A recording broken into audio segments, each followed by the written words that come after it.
Attorneys are working to piece together a jury in the trial of Anissa Weier. The 15-year-old girl is one of two teens accused of stabbing a classmate 19 times to please the fictional character Slender Man. This happened in Waukesha, May of 2014. Pete Zervakis brings us up to date on today's proceedings.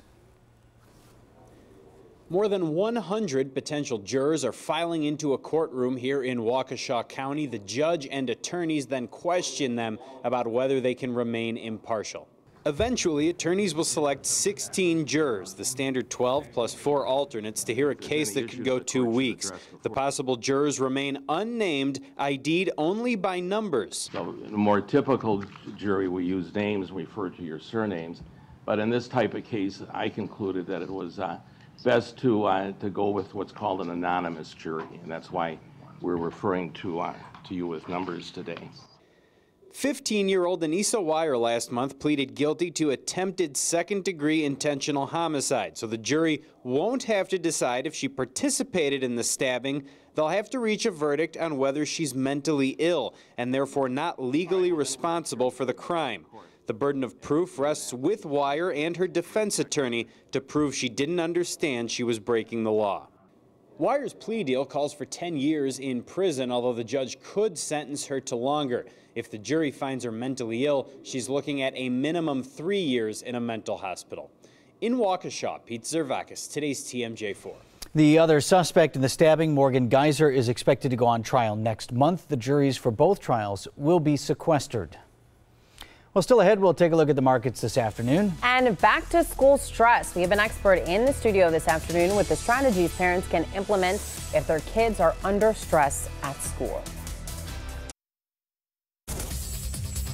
Taking a look at the market right now, green across the board. Dow up 265 points, NASDAQ up 71 points, and the S&P up 26 points. Well, students across our viewing area now back in school. It can be both exciting and stressful time for kids and parents alike. Joining us now to talk about the stressful situations students may encounter in school and how parents can support their mental health is Dr. Stephen Dykstra, a clinical psychologist with Milwaukee County's Behavioral Health Division. Thank you so much for joining us this afternoon. So what are some of the stresses that students might encounter in school? Well, just going back to school is stressful. The new workload is stressful. For some students, they may struggle with the work. Other students may find the academic side of school easier, but they may struggle on the social side. Kids are changing schools. They may be changing neighborhoods, new friends coming and going, different teachers. So lots of things can be stressful. And what signs should parents look out for? Parents are well connected to their children, spending time with their children, engaged with their children, they'll have a good sense that something is wrong. And at those times, it's really important that we have open communication with our children and that we have good relationships and open collaborative relationships so that we can start to try to figure out what it is. And if whatever it is, if it's the child is pulling back, they've become less outgoing, they're not as connected to people, they seem to be struggling at school, that's unusual for them. If parents are concerned and they've been concerned and their concerns don't seem to be going away, particularly if the child share those concerns, we really encourage them to call us at BHD at Milwaukee County, not because we're going to be their provider, but we can help them sort things out, help them figure out, is this something where I need to reach out for more help them put their concerns in perspective and maybe find the right words for it. Do parents typically reach out right away, or do they kind of wait and see like, oh, maybe my child is adjusting? Is that ever the case, or should you seek professional help right away? In my experience for, a quarter century, most parents make very good decisions about when to just wait and see, and when something seems that it's lasted long enough or it seems so severe that they need to ask for some help and involve some other people, and that's what we're there for. Parents have good instincts about this. We don't want to keep these things to ourselves, but the other place they don't want to keep it to themselves is between them and the child. If you're worried about the child, talk to them and really talk with them, not with the goal that you're going to tell them what to do or solve the problem for them, but just with the goal of trying to understand what it is and helping the child understand why you're worried and concerned. Oftentimes we'll learn a great deal from those conversations. Yeah. Well, thank you so much for joining us, Doctor. And for more information, you can head to our website, TMJ4.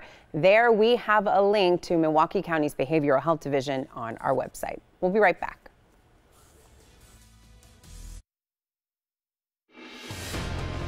All right, 12:47 now. This Monday morning feels good. Monday, lots of sunshine, Packers victory, Brewers sweep, looking good outside. However, things are starting to get dry again. For the month of September, we're 0.64 of an inch of rain behind. And remember earlier this year, we had such a big surplus of precipitation. At times, we were 7-8 inches above normal. That's dwindled now to 2.5 inches. So that's trending down. All right, here's your live look in Waukesha. Blue skies, 68 degrees. Feels fantastic outside. 46 the dew point currently in Milwaukee. We're at 70. Winds out of the south at 8 miles per hour. We'll warm up a couple more degrees, and then I think the wind is going to bend more out of the southeast, and we might drop a few degrees late this afternoon. Okay, currently 68 in West Bend, 67 in Beaver Dam, 70 the current temperature in Kenosha. Let's go through the weather headlines. Lots of sunshine over the next couple of days. However, by Wednesday, we could actually, maybe even as soon as tomorrow, but definitely Wednesday, we're going to start to see a few more clouds, and those will be from the remnants of Irma. Warming temperatures, too, each and every day this week. It looks like we bump up a degree or two. Storm 4 Max satellite and radar statewide this early afternoon. All is quiet as we look at future forecasts. This is 6 p.m. in the evening. Again, notice the wind arrows are out of the southeast, and again, that will cool us down a little bit. But clear skies overhead tonight.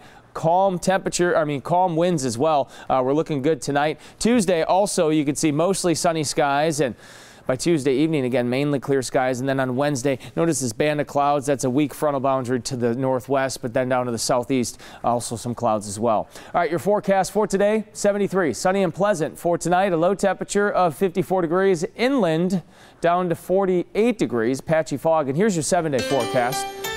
As we head into Tuesday, mostly sunny, 75, Wednesday 73, Thursday 76. Again, maybe a couple more clouds on Wednesday. The whole week is dry. The next chance of rain won't be until Sunday. We work our way up to 80 degrees on Saturday. We'll be right back.